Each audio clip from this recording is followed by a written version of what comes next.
তো এর আগের দিন আমরা আলোচনা করেছিলাম এমএস এক্সেলে কী করে যোগ বিয়োগ গুণ ভাগ এই সমস্ত জিনিসগুলো করতে হয়। তো আজকে যে সম্পর্কে আলোচনা করবো সেটা হচ্ছে একটা মার্কশিট যদি আমাদেরকে এক্সেলে বানাতে হয় তাহলে সেটা কী করে বানাবো আমরা। আমি অলরেডি এখানে একটা ডেটা নিয়ে রেখেছি 10 জনের। এখানে ডেটাগুলো দেবো, মার্কসগুলো Bengali, English, history, mathematics, life সায়েন্সের মার্কসগুলো দেবো এবং তার টোটাল করব। পুরো মার্কশিটের যেহেতু আরও সাবজেক্টগুলো হয় ওগুলো দিইনি, এখানে টোটাল আমরা 5টে সাবজেক্ট নিয়েছি, টোটাল মার্কস দেবো, তার পার্সেন্টেজ কত হবে সেটা দেবো এখানে, এবং গ্রেড কত হবে সেটা এখানে আমরা বসাবো। তো এই হচ্ছে ব্যাপার। আর এখানে আমাদের কিছু জিনিস জানতে হবে যে আমাদের কতগুলো, এগুলো একটা রো, কতগুলো রো থাকে এবং কতগুলো কলাম থাকে একটা এক্সেল শিটে, সেই জিনিসটা আমাদেরকে একটু জেনে নিতে হবে। তা সেটা দেখার জন্য আমাদের কী করতে হবে, আমাদেরকে করতে হবে কি, আমাদের কম্পিউটারে বা ল্যাপটপে যে কিবোর্ড থাকে, কিবোর্ড থেকে কন্ট্রোল এবং 4টে অ্যারো থাকে, up arrow, down arrow, right arrow এবং লেফট অ্যারো। তো কন্ট্রোল এবং রাইট অ্যারো যদি আমরা প্রেস করি তাহলে কি হচ্ছে, একদম আমাকে শেষের পয়েন্টে নিয়ে চলে আসছে, মানে এই যে XFD রয়েছে এই পজিশনে নিয়ে চলে আসছে। এটা হচ্ছে আমাদের এক্সেল শিটের লাস্ট কলাম। এই কলামের ভ্যালু কত বা এই কলামের রেঞ্জ কত, রেঞ্জ হচ্ছে 16,384। এটা হচ্ছে আমরা যদি 1 2 3 4 করে গুনতে থাকি তাহলে এত নাম্বার কলাম হচ্ছে এটা, মানে এতগুলো কলাম আমার এক্সেল শিটে থাকে। তো এটা হচ্ছে কলাম। আবার যদি আমাদেরকে হোমে ফিরে যেতে হয় তাহলে আবার কন্ট্রোল চিপতে হবে, কন্ট্রোল প্রেস করে আমাদেরকে লেফট অ্যারো করলে গেলে আমাদের সেটা চলে আসছে। এবং রো কতগুলো, রো করতে গেলে আমাদেরকে আবার কন্ট্রোল প্রেস করে ডাউন অ্যারো প্রেস করলে আমাদের একদম লাস্টের যে রোটা থাকছে সেই রো নাম্বারে আমাদের নিয়ে চলে আসছে। এখানে রো নাম্বারের কতগুলো রো রয়েছে, তাহলে এখানে 10,48,567টা রো রয়েছে। আমাদের যে এক্সেল শিট রয়েছে সেটাতে এতগুলো আমরা রো ইউজ করতে পারবো, এর বেশি রো কিন্তু আমরা এখানে ইউজ করতে পারবো না। আমাদের যে সমস্ত হিসেব নিকেশগুলো ঠিকঠাক করে হয় সেটা 10 লাখ অবধি ঠিকঠাক হয়, তারপরে 48,567 যেটা রয়েছে, 76 যেটা রয়েছে, সেখানে কিন্তু আমাদের ঠিকঠাক করে ক্যালকুলেশনগুলো অতটা হয় না, যেহেতু এতগুলো লেন্দি রয়েছে তার জন্য কিন্তু হয় না। তার জন্য আমরা পাওয়ার পিভট যেটা রয়েছে এই পোর্শনটা ইউজ করব, সেটা পরবর্তীকালে দেখাবো। তো আমরা ব্যাক করে চলে আসছি আমাদের হোমে। এখানে আমাদের কিছু ক্যান্ডিডেটের রোল নাম্বার রয়েছে, তাদের নেম রয়েছে, তারা বেঙ্গলিতে কত মার্কস পেয়েছে, ইংরেজিতে কত মার্কস পেয়েছে, হিস্ট্রিতে, এগুলো পুট করব। তো আরেকটা জিনিস দেখানোর আছে এখানে যেমন আমরা দেখতে পাচ্ছি আমরা এটা কিন্তু সিট 1-এ কাজ করছি। আমাদের এখানে সিট 2 রয়েছে, সেটা ব্ল্যাঙ্ক রয়েছে, সিট 3 রয়েছে, সেটাও ব্ল্যাঙ্ক রয়েছে। এইভাবে করে কিন্তু আমরা যদি প্লাসে ক্লিক করি তাহলে আরও একটা সিট আমরা নিতে পারবো। সেটা কি হচ্ছে, রাইট সাইডে কিন্তু অ্যাড হয়ে যাচ্ছে। যদি আমরা কিবোর্ডে শিফট এবং F11 প্রেস করি তাহলে আমার কিন্তু অটোমেটিক আরেকটা সিট কিন্তু অ্যাড হয়ে যাবে, সেটা আমাদের লেফট সাইডে কিন্তু অ্যাড হতে থাকবে। ওকে, তো আমাদের সেই শিফট শিপে আমরা যদি F11 প্রেস করি তাহলে একটা করে আমাদের সিট কিন্তু অ্যাড হয়ে যাচ্ছে। তো আমরা সিট 1-এ কাজ করছি, যেহেতু সিট 1-এ ব্যাক করে যাব। এবং এখানে আমরা দেখা হলো দিলাম বেঙ্গলিতে মার্কস হচ্ছে 90 পেয়েছে কোনো স্টুডেন্ট, ইংরেজিতে দেখা হলো 80 পেয়েছে। আমরা এটাকে বেস করে ধরছি যে প্রত্যেকটা সাবজেক্ট টোটাল মার্কস হচ্ছে 100 মার্কের, তার উপরে বেস করে কিন্তু করি। কিছু সাবজেক্টের ক্ষেত্রে হতে পারে 50 মার্ক বা 25 মার্ক যদি হয়, সেই ব্যাপারে যাচ্ছি না। আমরা ধরে নিচ্ছি যে এই পুরো যতগুলো সাবজেক্ট রয়েছে সবগুলোর হাইস্ট মার্ক হচ্ছে, মোট টোটাল মার্কস হচ্ছে ফুল মার্কস 100। তো হিস্ট্রিতে পেয়েছে দেখা হলো 75, ম্যাথে পেয়েছে দেখা হলো যে 95, লাইফ সায়েন্সে দেখা হলো পেয়েছে 80। তো এই হচ্ছে 5টে সাবজেক্ট, এদের টোটাল কত হবে এর আগের দিন বলেছিলাম কী করে যোগ করতে হবে। তার জন্য আমাদেরকে প্রেস করতে হবে ইকুয়ালস টু সাইন, এবং সেখান থেকে প্রেস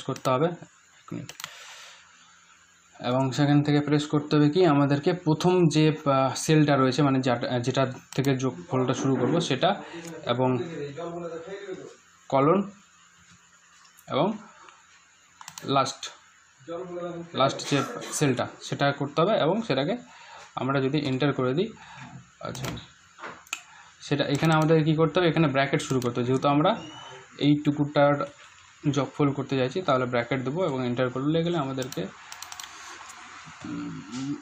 যোগ করতে চাইছি, যোগ চিহ্নটা দিয়ে এন্টার করলে আমাদেরকে এখানে প্লাসটা হয়ে যাচ্ছে। তো এই হচ্ছে আমাদের টোটাল। আমি বলেছিলাম এর আগে এভাবে করে আমরা যদি নিচের দিকে টেনে নিই তাহলে পুরো ভ্যালুগুলো পুরো বাকি যে সমস্ত যার যার রয়েছে, যেমন রামেরটা করেছে, রামেরটা 170 রয়েছে।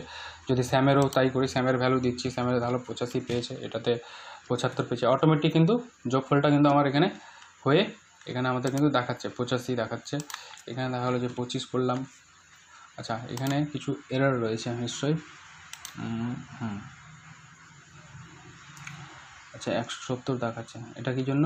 আচ্ছা, G2 এবং C2 থেকে G2 পর্যন্ত আমরা কি করছি, সরি, এখানে আমরা একটা জিনিস যোগের ভুল করেছি। আমাদের যেটা ফর্মুলা ছিল সেটা ছিল সাম অফ C2 থেকে G2, এই যে এটা, এই হচ্ছে আমাদের ফর্মুলা। 420 দেখাচ্ছে টোটাল, এটাকে নিচে টেনে দিলাম, পুরোটা অটোমেটিক নিয়ে নেবে। এবার হিস্ট্রিতে দেখা হলো পেয়েছে 45, এখানে দেখা হলো পেয়েছে 75, এখানে দেখা হলো 80 বা 82, অটোমেটিক কিন্তু আমাদের নিয়ে নিচ্ছে। তাহলে এইভাবে করে কিন্তু আমরা বাকি ফিল্ডগুলোতে ডেটা দিলে আমাদের অটোমেটিক নিয়ে নেবে। দেখা হলো পরেরটা দিচ্ছি, কেউ বাংলাতে পেয়েছে 90, এটাতে পেয়েছে যদুর ক্ষেত্রে করছি সেটা 85 পেয়েছে, এটাতে 70 পেয়েছে, এটাতে দেখা হলো 75 পেয়েছে, এটাতে 82 পেয়েছে। তাহলে টোটাল যোগফলটা আমাকে এখানে কিন্তু দেখাচ্ছে। এবার পার্সেন্টেজটা কী করে বের করবো? পার্সেন্টেজটার ফর্মুলা যেটা হচ্ছে আমাদের সেম, ইকুয়ালস টু দেবো এবং কার থেকে নিচ্ছি, টোটাল মার্কস থেকে নেব। তাহলে টোটাল মার্কসকে ক্লিক করবো একবার, টোটাল মার্কসে ক্লিক করার পর কী হচ্ছে, কতগুলো সাবজেক্ট, তাহলে divided by total number of marks. Total number of marks হচ্ছে 500, যেহেতু 5টা সাবজেক্ট, প্রত্যেকটা 100 করে, তাহলে 500 ইন্টু যেহেতু পার্সেন্টেজ বের করো তাহলে 100 দিয়ে এন্টার। তাহলে এটা কিন্তু আমাদের পার্সেন্টেজ বেরোচ্ছে। তাহলে এটা 84% মার্কস পেয়েছে। এটাকে আমরা টেনে দিলে বাকিগুলো অটোমেটিক্যালি নিয়ে নিচ্ছে পার্সেন্টেজ, কি কত পার্সেন্টেজ পেয়েছে। আমরা পরবর্তীতে মধুর ক্ষেত্রে যদি ডেটাটা দিই, যে মধুর মার্কসগুলো যদি দিই, অটোমেটিক্যালি আমার কিন্তু পার্সেন্টেজগুলো এখানে চলে আসছে আমাদের 65, 85, তাহলে অটোমেটিক টোটাল হয়ে যাচ্ছে। এবার এক্ষেত্রে আমরা গ্রেড তৈরি করব কী করে, আমাদের যে সমস্ত গ্রেডগুলো রয়েছে, গ্রেডেশনগুলো, তাহলে গ্রেডেশনের ফর্মুলা রয়েছে আমাদের, সেই ফর্মুলা ওয়াইজ আমরা গ্রেড কিন্তু করতে পারবো। তাহলে গ্রেডের ফর্মুলা কী রয়েছে আমাদের, আমরা জানি যে একটা টেক্সট নিয়ে নিচ্ছি বা ডকুমেন্ট নিয়ে নিচ্ছি এখানে গ্রেডের ব্যাপারটা বোঝানোর জন্য। আমাদের গ্রেডেশনটা কী হয়, যদি কেউ 90 থেকে 100-র মধ্যে থাকে তাহলে তার ক্ষেত্রে গ্রেড কী হবে, AA হবে গ্রেড। কারো যদি 80 থেকে 89 থাকে মার্কস, তাহলে তার ক্ষেত্রে গ্রেড কী হচ্ছে, A+ হচ্ছে গ্রেড। তো এই সমস্ত জিনিসগুলো আমরা দেখাবো। তো কি করে দেখাবো এখানে, এটা আমাদেরকে ফর্মুলা লিখতে হবে এখানে। তাহলে ফর্মুলাটা কী হচ্ছে, ফর্মুলাটা হচ্ছে ইকুয়ালস টু ইফ দেব, যদি দিয়ে ব্র্যাকেট শুরু করব, দিয়ে লজিকটা দেবো কি, যে মার্কসটা যদি কার মার্কসটা, এই টোটাল মার্কসটা না পার্সেন্টেজটা, কোনটা গ্রেডের ক্ষেত্রে, তাহলে পার্সেন্টেজটা যদি কি হয়, গ্রেটার দেন ইকুয়ালস টু যদি আমার হয় 90, তাহলে সেটা কি হবে, কমা দিয়ে ইনভার্টেডের কমার মধ্যে সেটাকে দেখাবো AA, ইনভার্টেড কমা শেষ এবং কমা দিব, এবং না হলে দেখাবে, যদি না হয় তাহলে দুটো করছি আমরা এখানে, না হলে দেখাবে D। ওকে, তো এটা দুটো দেখালাম। এবার একটা ব্র্যাকেট শেষ, যেহেতু একটাই ফর্মুলা লিখেছি এখন, তাহলে সেটার ক্ষেত্রে আমাদের এখানে তাই দেখাবে যে এখানে যেহেতু এটা কমিট করে নিই, 90%-এর উপরে নেই, সেহেতু D দেখাচ্ছে। আমরা যদি এখানে মার্কসটাকে বাড়িয়ে দিই, দেখা হলো এখানে 80-র জায়গাতে 90 করে দিলাম। হ্যাঁ, এখানে দেখা হলো 75 পেয়েছে, 75 জায়গাতেও 90 করে দিলাম, এবং এটাতেও 90 করে দিলাম। তাহলে অটোমেটিক কিন্তু গ্রেডটা AA গ্রেড নিয়ে নিল। তাহলে এটা তো সম্পূর্ণ গ্রেড না, আমাদের পুরো ফর্মুলাটা তাহলে লিখতে হবে। তাহলে পুরো ফর্মুলাটা কী হবে, আমরা এখানে চলে আসছি, এই পোর্শনটুকুটা কেটে দিচ্ছি, এখানে কি লিখব, তাহলে আমার কমা দিলাম, আবার একটা লজিক লাগাতে হবে। তাহলে I2-র উপর বেস করে লজিকটা হচ্ছে I2 যদি গ্রেটার দেন ইকুয়ালস টু যদি হয় আমাদের 80, যদি 80-র বেশি হয় বা 80 হয়, তাহলে তার গ্রেড কী হবে, তার গ্রেড যেটা হবে, যেটা দেখাতে চাইবো আউটপুট হিসাবে, সেটাকে সবসময় ডাবল ইনভার্টেড কোটের মধ্যে রাখতে হবে, সেটা হচ্ছে A+। তাহলে A+টা আমাদের দেখাবে, দিয়ে কমা। আচ্ছা, এখানে একটা জিনিস ছুটে গেছে, এটা হচ্ছে যে এখানে আমরা আরেকটা ইফ ইউজ করব। হ্যাঁ, এখানে ইফ যদি ব্র্যাকেট শুরু করব দিয়ে এখানে এ প্লাস দেখাবে এবং কমা দেব,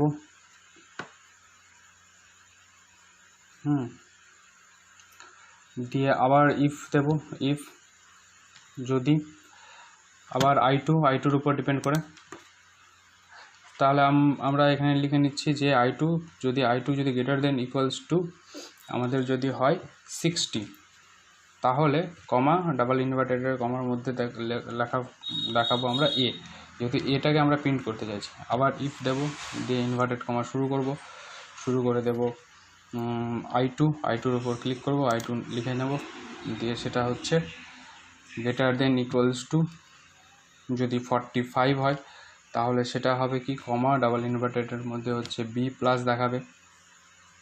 ওকে, দিয়ে কমা দিয়ে আবার ইফ লিখব, ব্র্যাকেট শুরু করব, আই2 দেব, গ্রেটার দেন ইকুয়ালস টু যদি সেটা হয় 35 তাহলে সেটা দেখাবে আমাদেরকে বি গ্রেড দেখাবে।